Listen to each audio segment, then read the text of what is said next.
bagi saya memang harus top down kalau pendidikan itu. Ya, negara harus merumuskan kurikulum inti, ya, di mana di situ ada nilai-nilai Pancasila. Nilai-nilai Pancasila itu bukan semata-mata kita bikin satu mata ajaran baru ya. Iya. Tapi nilai-nilai Pancasila itu adalah nilai harus ada di seluruh mata ajaran. Apakah pendidikan kita sudah menciptakan karakter seperti itu? Itu pertanyaannya. Iya. Kita punya banyak doktor, ya, kita punya banyak insinyur, ya, dan lain sebagainya. Tapi apakah mereka punya karakter? Kita bergembira, sukaria bersama, hilangkan sedih dan duka, mari nyanyi bersama. La la la la la la la, mari bersukaria.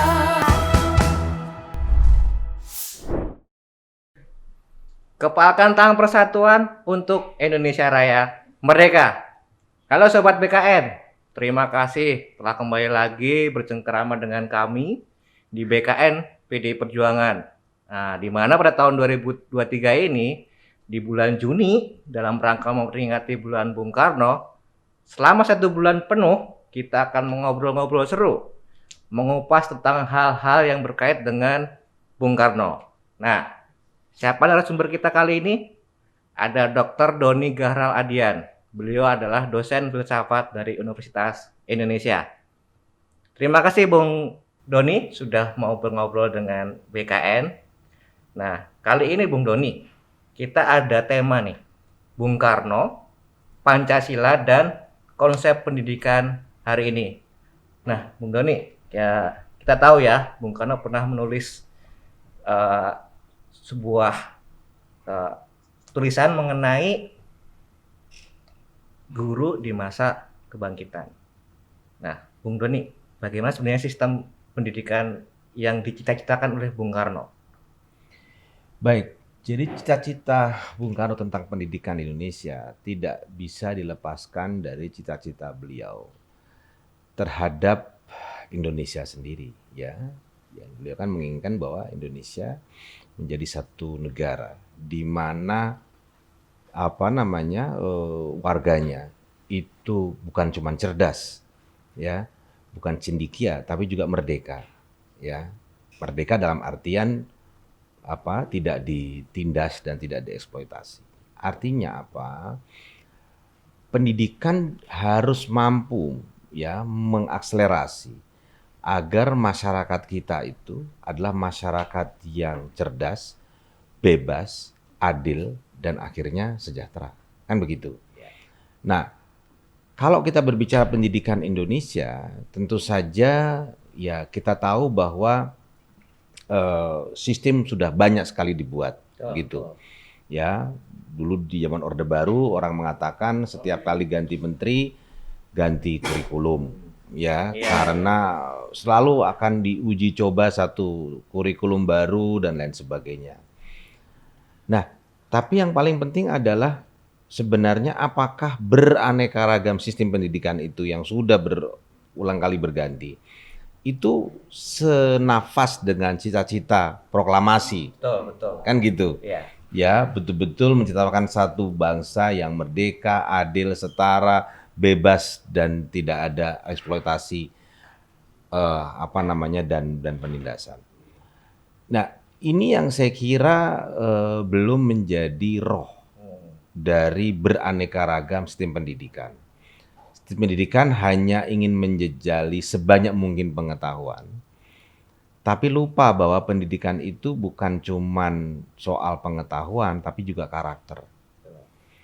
Nah, bagaimana pendidikan Indonesia itu bisa menciptakan ya cerdik cendekia yang berkarakter, dan karakter itu tidak bisa dilepaskan dari Pancasila sebagai filsafat negara kita, sebagai dasar negara kita, sebagai ideologi negara kita. Itu yang paling penting.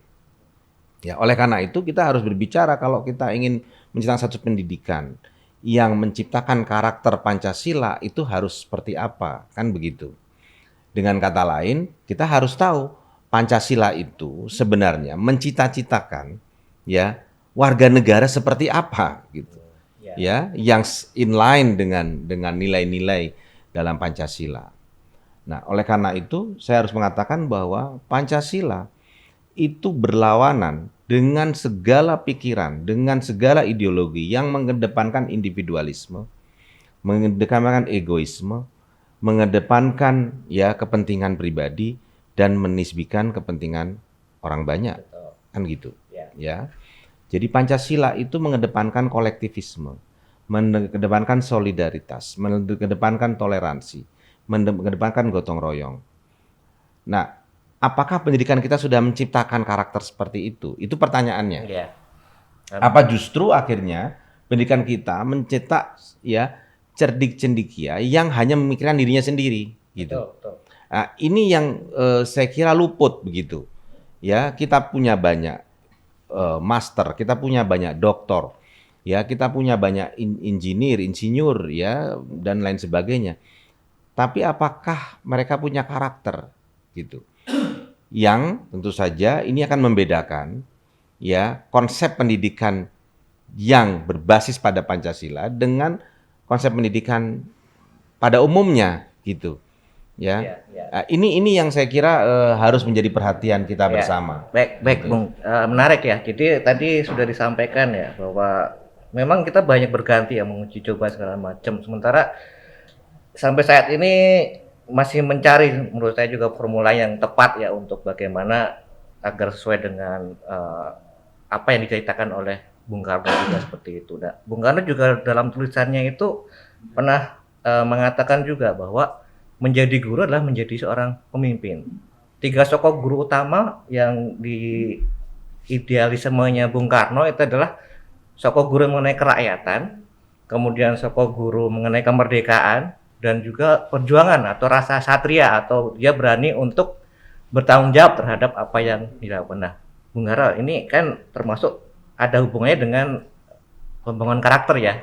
Nah, menurut Bung Karno sendiri dengan kondisi yang bermacam-macam nih pergantian sistem segala macam lah. Saat ini lembaga-lembaga pendidikan nih, ini sebenarnya mempunyai tanggung jawab seperti apa sih terhadap action dan karakter building ini? Nah, sebelumnya kita harus bertanya kepada lembaga pendidikan itu, apakah mereka hanya semata-mata ya mendidik siswa ya untuk kebutuhan pekerjaan, ya untuk kebutuhan industri, ya atau untuk kebutuhan bangsa dan negaranya. Itu kan berbeda tuh. Betul. Ya. Jadi kita mencetak dokter, mencetak insinyur, ya, mencetak entrepreneur itu untuk siapa? Gitu. Ya. Artinya kalau mereka berlomba-lomba ya mencetak ya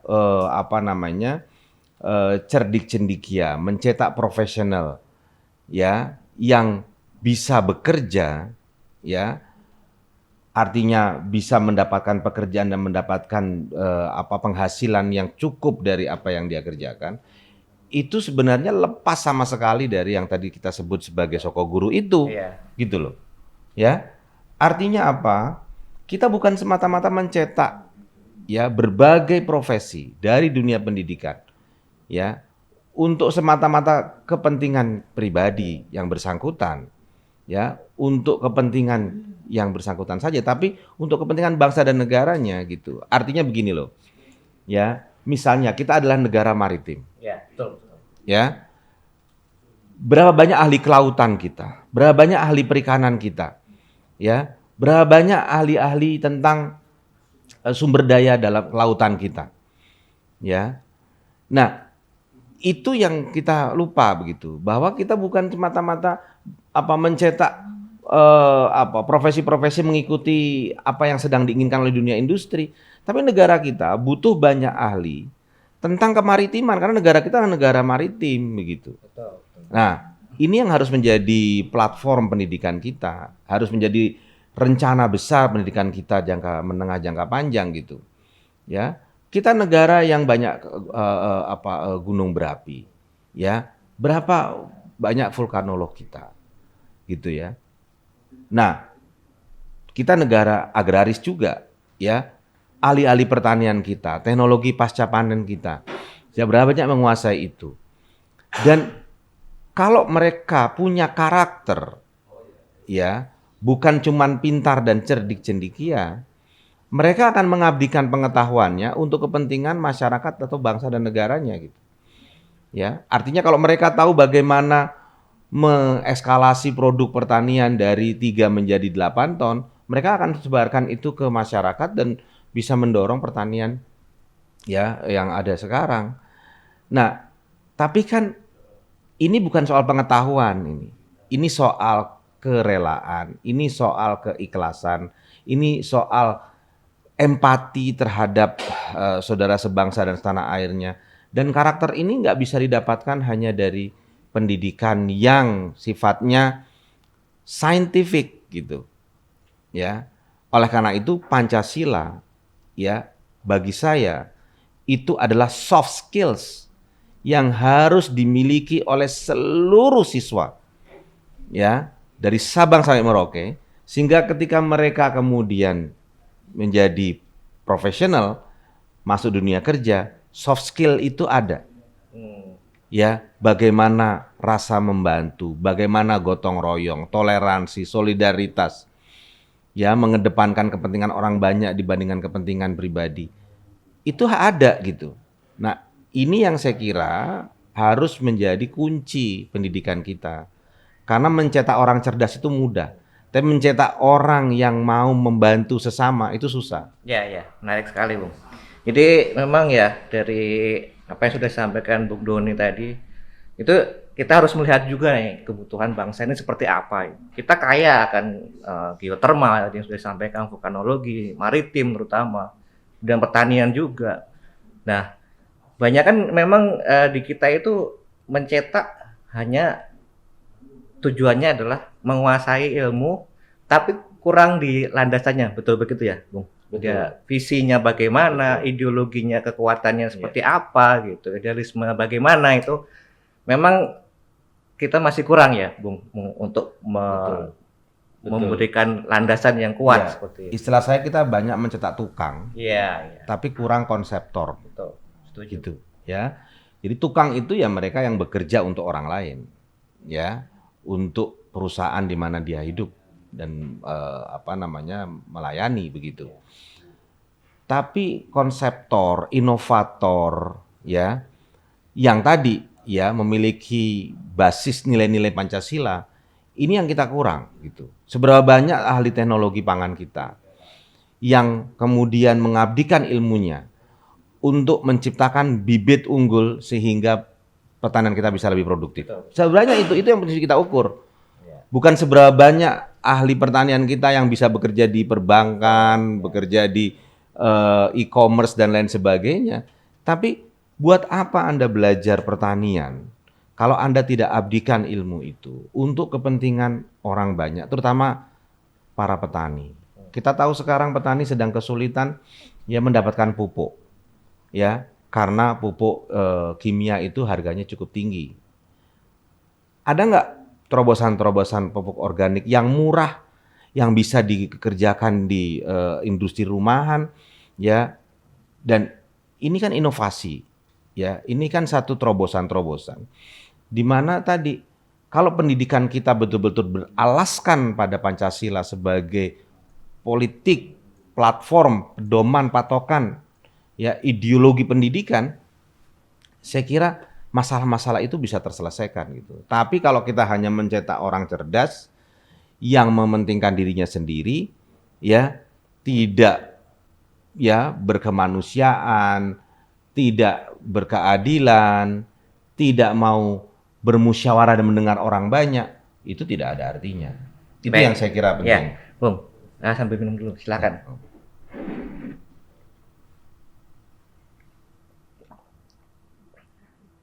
Baik, kita lanjut, Bung. Tadi sudah disampaikan bagaimana Pancasila itu memang harus menjadi ideologi, visi, dan juga implementasi dari kegiatan pendidikan kita. Nah, saya pikir Bung Karno ini hebat sekali waktu itu ya, dan bagaimana tulisan beliau itu di mana ditulis pada waktu sebelum kemerdekaan kita. Kemudian beliau pun merumuskan, menggali dan kemudian merumuskan Pancasila. Nah, dalam kaitannya ini, Bung, pendidikan ya, eh, apakah Bung Karno sudah memperhitungkan dengan benar-benar ya, bagaimana sistem pendidikan kita ini bisa disusun dan bisa diimplementasikan dengan nilai-nilai yang terkandung dalam Pancasila. Bagaimana itu akan dibangun menjadi sebuah platform yang menjadi kekuatan bangsa ini. Iya. Jadi saya kira memang harus ada satu kurikulum inti pendidikan yang ini dirumuskan oleh negara, ya, betul-betul beralaskan, berpijak pada Pancasila sebagai ideologi pendidikan. Dan ini tidak bisa ditawar-tawar lagi, harus berlaku umum di semua sekolah, gitu. Nah, kalau tidak, ya, saya kira apa yang diceritakan Bung Karno itu tidak akan terrealisasi. Karena sekarang kita lihat, ya, setiap sekolah kemudian merumuskan kurikulumnya sendiri, ya kan? Dan kita tidak tahu bahwa ya banyak akhirnya sekolah-sekolah yang tadi hanya mengejar output berupa tadi orang-orang cerdik, orang-orang cerdas yang tidak memiliki nilai-nilai kemanusiaan. Kan itu, Betul, ya. betul. Nah, artinya kalau ini kemudian tidak menjadi kebijakan pendidikan negara, ya, lalu kita serahkan kepada institusi pendidikan, ya, dengan beraneka ragam eksperimentasi kurikulumnya, kita nggak akan bisa merealisasi apa yang diinginkan Bung Karno.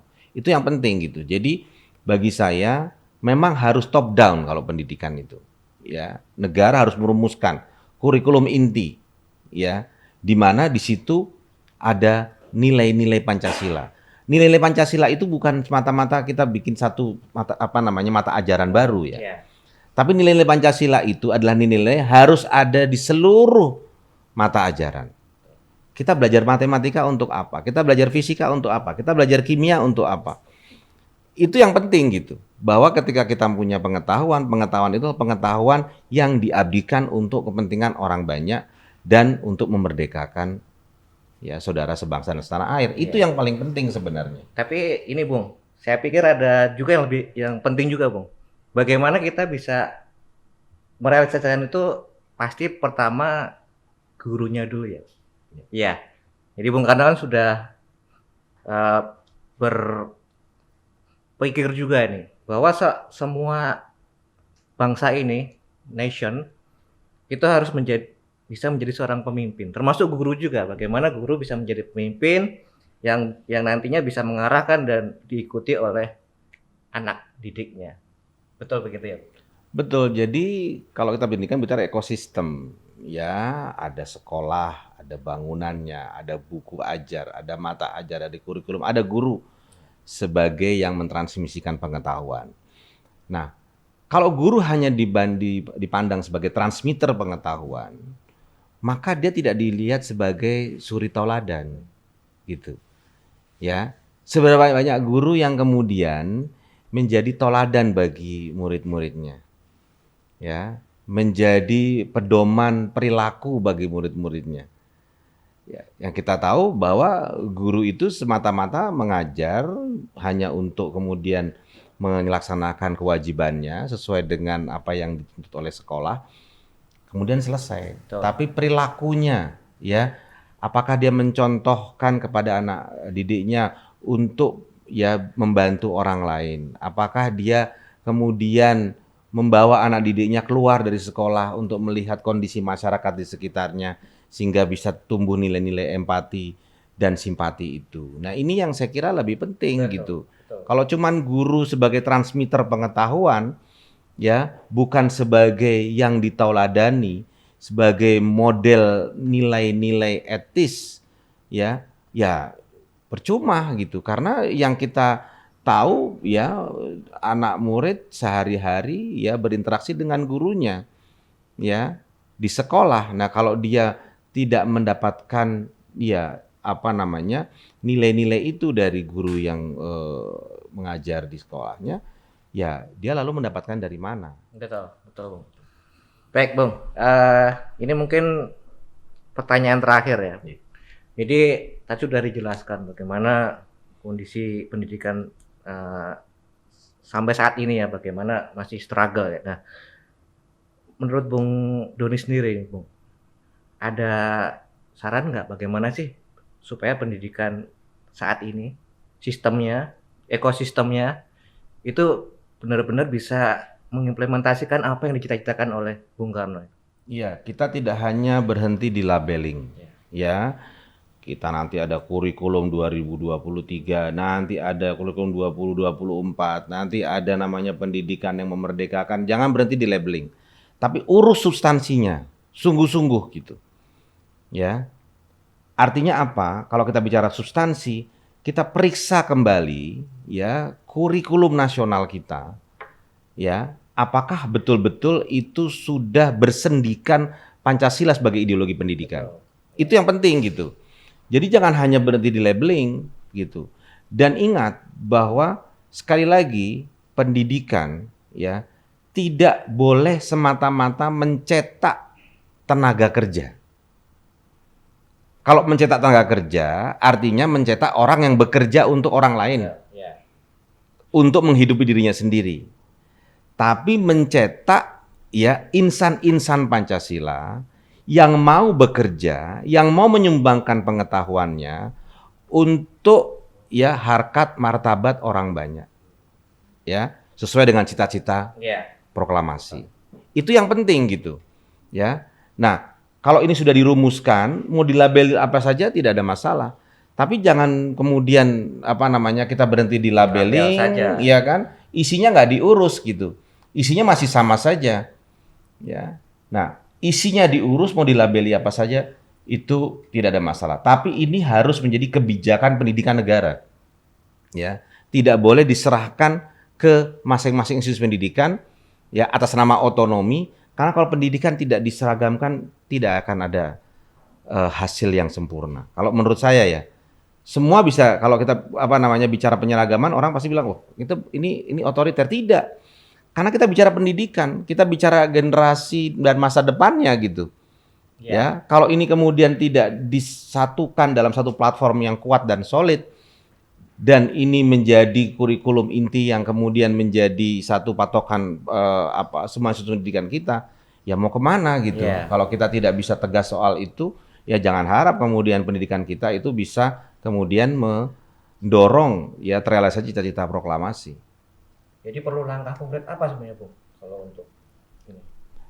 Ya, langkah konkretnya adalah ya tentu saja tadi ya memeriksa kembali ya seluruh isi kurikulum kita ya satu. Kemudian tadi ya kita harus bisa mencetak tenaga pendidikan yang bukan semata-mata transmitter pengetahuan. Tapi dia adalah model etis bagi siswanya. Ya. Kemudian yang terakhir adalah kita harus mampu menyepadankan antara kondisi demografis, geografis ya bangsa kita dengan pendidikannya. Jadi kita bicara soal 4.0, 5.0 is okay. Tapi ya kita bicara maritim, siapa yang mau mengurus maritim kita? Pertanian, siapa yang mengurus maritim kita? Oke, kita bicara hal-hal yang sifatnya sophisticated dan advance dan digital. Tapi soal-soal sederhana misalnya bagaimana petani kita bisa meningkatkan produktivitas ya per hektar, tonase per hektarnya. Sederhana saja. Teknologi pasca panen yang murah. Itu saja yang sederhana seperti itu. Ya, belum bicara hal-hal yang lebih sophisticated. Nah, ini yang saya kira harus inline itu. Apa yang diajarkan di sekolah harus sesuai dengan kebutuhan, bukan kebutuhan pabrik, bukan kebutuhan perusahaan, tapi kebutuhan masyarakat. Nah, kalau hanya kebutuhan pabrik, kebutuhan industri, liberalisme. Tapi kalau kebutuhan masyarakat, Pancasila, itu maksud saya. Baik, Bung. Jadi kembalikan lagi ya, sebenarnya bangsa ini butuh apa sih yang paling basic gitu ya. Terima kasih Bung Doni, menarik sekali perbincangan kita hari ini ya Bung. Nah luar biasa, dan meskipun ya obrolan mengenai Bung Karno dan Pancasila serta konsep pendidikan saat ini memang mungkin agak berat ya bagi teman, tapi tentu saja itu sangat seru juga dan menarik untuk kita simak.